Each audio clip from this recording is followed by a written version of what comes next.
Good afternoon, friends. Welcome to the Department of Civil Engineering, Kakadiya Institute of Technology and Science. Today, I brought you here to show the virtual tour of our Civil Engineering Department and Material Testing Laboratory, which will be in the third semester of BTech Civil Engineering.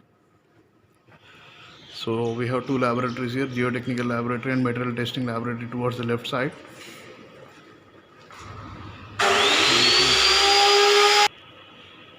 So here in the laboratory we have the vision of the institute, mission of the institute, vision of the department and mission of the department along with program outcomes POs for BTech Civil Engineering and PSOs, program specific outcomes. Now on the other side of the laboratory here we have material testing laboratory boards, right, which include the list of equipment as well as the list of experiments.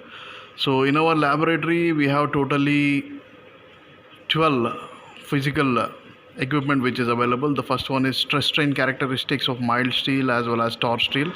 Second one is determination of compressive strength of wood and punching shear. Next, the third one, determination of Brinell hardness number for steel, brass and aluminium. Fourth one is determination of model of rigidity by conducting torsion test on solid shaft or hollow shaft. Fifth one is determination of stiffness and modulus of rigidity by conducting compression test on spring. Sixth one is determination of Young's modulus of the given material by measuring deflection for a given simply supported beam. Seventh one is determination of Young's modulus of the given material by measuring deflection for a given continuous beam. And eighth one is same for a proper cantilever beam. Ninth one is ductility test on steel. 10th one is shear test on mild steel specimen. 11th one is impact test on metal specimens using ISO test. And the 12th one is Charpy test. So the course learning objectives of this laboratory are the testing of civil engineering materials, mechanical properties of civil engineering materials, behavior of civil engineering materials when tested, codal specifications of various engineering materials. So these are the LOs. The student will be learning or developing knowledge in these things. And we have course learning outcomes. So after completion of the laboratory course, the student will be able to correlate theory with the testing of engineering materials, establish the mechanical properties of civil engineering material, appraise the behavior of civil engineering materials when tested under various loads, realize the specifications recommended by various codes of civil engineering material. So on the left side we have material testing laboratory, the equipment, total equipment which is available in the lab. So the total cost of the laboratory is around 15 lakhs. It may be more than 15 lakhs because we have added a few extra laboratory equipment in our department recently. So let me take a virtual tour of our laboratory, material testing laboratory. So before going to the virtual tour of material testing laboratory, just I want to make you clear that we are following the COVID-19 protocol. There are nobody in the college and also in the department, and except for the lab assistants who are also maintaining the social distance and me in the laboratory, right? We are also wearing masks regularly, even though there are only 3 people in the laboratory. Even myself, I'm also wearing the mask, an N95 mask, and we are following the safe distance, which is 6 feet, which is given by the directions which are given by the COVID-19 protocol. Before starting the virtual tour of our laboratory, just I would like to introduce to our senior laboratory assistants, right? So here we have our senior most lab assistant, sir, Sri Sagar Garu. He has got more than 30 years of experience in all the laboratories of our department, including material testing laboratory, environmental geology, concrete laboratory, transportation and everything. So he will also be explaining us about the different equipment as well as the experiments which are also available in the laboratory. And also we have Mr. Ashok. He has got nearly 10 years of experience in the laboratories. He has worked in different institutions, and since the last 3 years he is working in KITS Warangal. Now he is dealing with material testing laboratory. He is in charge of material testing laboratory, and He's also dealing with some other laboratories like soil mechanics and other thing. Sagar sir and Ashok both have experience in dealing the consultancy works also. Okay, now the first equipment which I am going to introduce to you is a universal testing machine. This is called as UTM, Universal Testing Machine. Now the capacity of this UTM is 100 ton and it is computerized. So this side we have data equation system. So all the data which is being tested over here will be collected in the computer and we'll get a document, right, a computerized document here. Now by using this equipment we can generate a lot of data. For example, we can do some flexural testing on the beams, we can also do bending testing on the rebar. We can also test the tension test on mild steel, torch steel and other different types of cables. And we can also test the strength of the material. For example, we have got shear shackles over here, right? These are the shear shackles. The first experiment which I am going to explain you about is the direct shear test on a 6 mm mild steel rod. So these are the shear shackles actually. By using these things we will be just doing some experiment on shear test, direct shear test. Now the next equipment which I am going to discuss, of this I am going to introduce you is about the torsion testing machine. Now here we have a very modern and digital torsion testing machine in our laboratory. So this equipment, right, it is used to determine positive. పాస్నే ఉన్నది రన్నింగ్లో continuation పెట్టిన okay. So the main aim of this experiment is to determine the torsional rigidity of any material which is being provided over here. So here you can see we have a 240 millimeter length specimen which is being fitted to here, and the diameter of this one is approximately 12 millimeter. Now these two things, right, which are attached on either side will be twisting the rod. So we have a scale over here, as if I am twisting the scale. So this rod will be twisted over here and we'll be calculating the angle of twist as well as torque. Angle of twist as well as torque from the digital machine, and from the data which is being obtained over here we'll be calculating the required data for this particular material. Okay. So the next equipment which I'm going to introduce you here is the Brinell hardness test. This one. Now the Brinell hardness test, right, I'll be explaining about this experiment in the upcoming laboratories. Now we'll be testing the hardness of this particular material. It is a branch actually, so we also have got some aluminium as well as some other materials. So there will be an indenter which is present over here. It will be done. There is an indenter which is present over here. It is a ball indenter. Other than ball indenter, we have got diamond indenter and some other types of indenters also. So these indenters, when we apply the load, we have got a pendulum over here. Now this pendulum, by using this pendulum, there will be some loading which is being applied on here, and by using this lever, there will be some load which is directly applied over the specimen, and it forms some indents. As you can see here, there are so many indents which are formed on the surface, and these indents, right,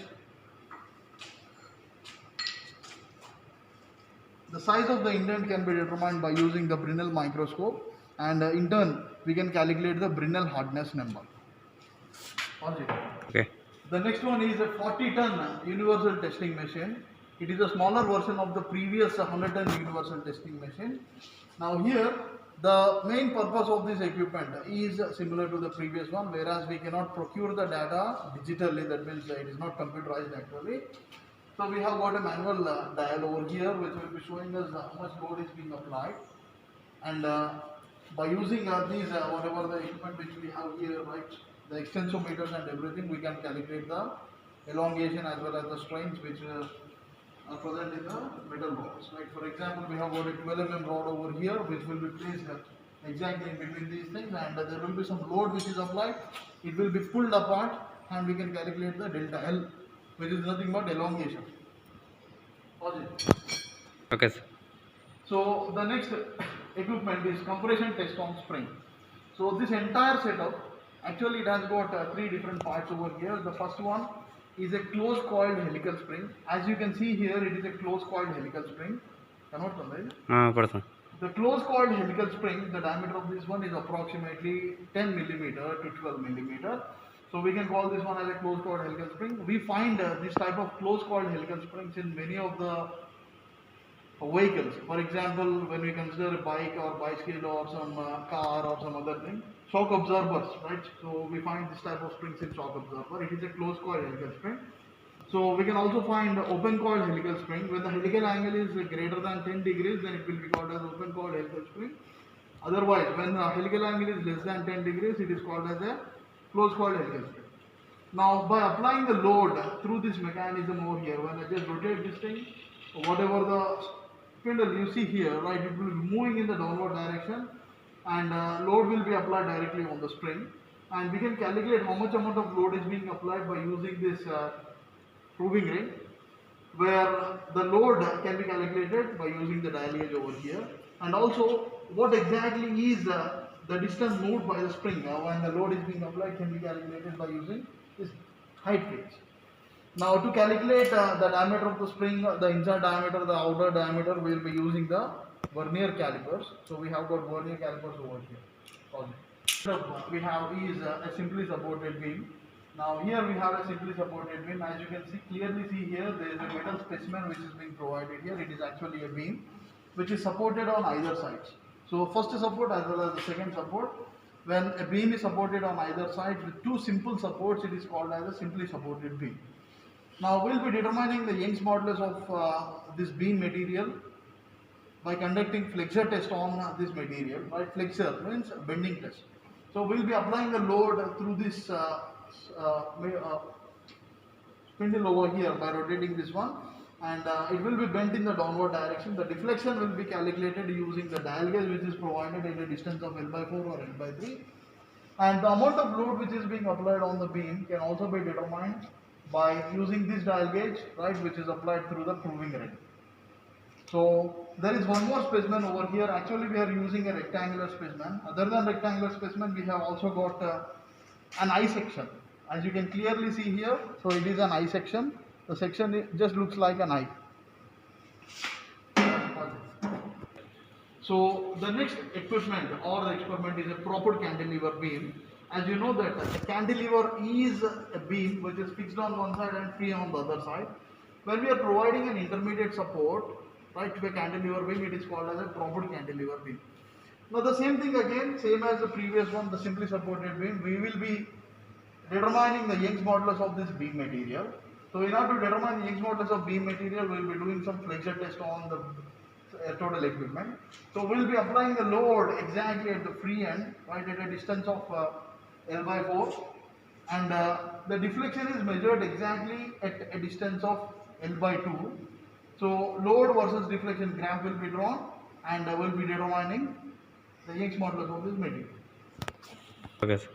The next experimental setup is Charpy and IZOD testing machine. Now by using this Charpy and IZOD testing machine, we will be determining the property of any type of mild steel or torch steel or something else. Right? The total energy absorbed can be calculated by using this joule, whatever the dial which you see over here. So we have a pendulum over here. This pendulum has got a hammer as well as an axe. When this pendulum is released, right, it simply rotates and it will hit the specimen which is placed exactly at the bottom, and the total energy which is being absorbed, right, will be indicated on this particular dial. The outer dial is indicating the Charpy, the total energy absorbed in joules for the Charpy test, whereas the inner dial will be indicating the total energy which is absorbed, right, for IZOD. So one division over here, it is equal to 2 joules, and one division here in Charpy, it is equal to 2 joules again. So it is a movable one. We cannot directly move this one. When the specimen is hit by the pendulum, right, this will be moved in the upward or downward direction, by which we can calculate the energy absorbed. The next experiment which we have here is a continuous beam. As you can see here, the three green colored ones, right, those are the supports. Now these are the supports, right. Actually when we consider only this particular part over here, it can be called as a simply supported beam, as it is supported on two either sides. Now when the supports are continued, right, when the supports are continued, totally we have three different supports, right, it is called as a continuous beam. Now the same thing again, to determine the modulus of elasticity or Young's modulus for the beam material, we are using a 8 to 10 millimeter size, right, of square rod which we have placed over here as a continuous beam. Now to determine the Young's modulus of this material, we will be using the same technique as the Flegner test. The load will be applied exactly at distance of L by 3 and we will be calculating the deflection at the distance of L by 3 again. On both the sides there are two loads which are being applied and deflection will be measured here, and through the load versus deflection graph and some formula we will be calculating the modulus of elasticity of this beam material.